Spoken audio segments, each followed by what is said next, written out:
What we want to do this afternoon is to give you some challenges and get you to do some work.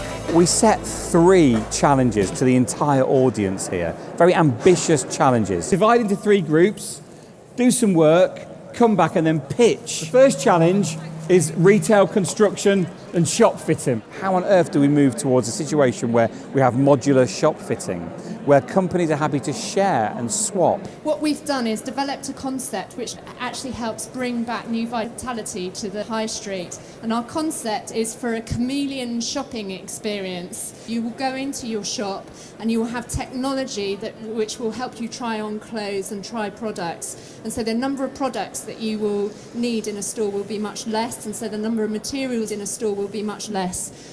And what we're reimagining the internal space is being much more like an exhibition space that will morph and change and be adaptable to different trends as it comes through. We got them to think about redesigning fashion, not an item of clothing, not a shop, but actually fashion. How do we build fashion into the circular economy? What about customers? This is super big and wide. Is it fashion? Is it style? But we concentrated on fast fashion, which is that anthropological stage that we go through where we buy, we like, we don't like, we pass on.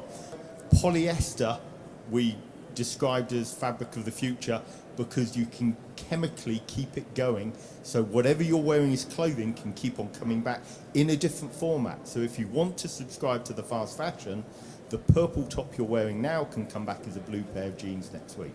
Fast fashion will always exist and we won't be able to stop it. It's something that exists, it will happen.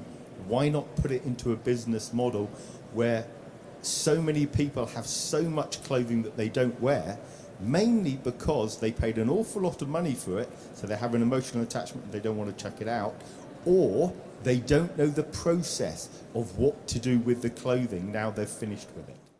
And the final group, we got thinking about washing machines and how we design a washing machine for the circular economy. This isn't just about the machine.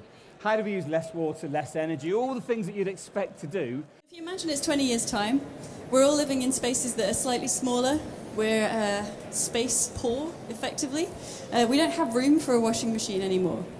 So the whole fundamental concept of owning a washing machine has gone out of the window for both of these ideas. First idea, the domestic model, actually your cupboard has turned into your washing machine.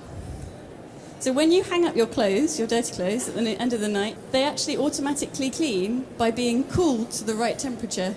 Because I don't know whether you guys know the concept of there's quite a lot of jeans manufacturers out there that say you actually don't need to wash your jeans. All you need to do to get them to stop smelling is just put them in the freezer. You denature the bacteria, your clothes are as clean as they would be in a normal washing machine.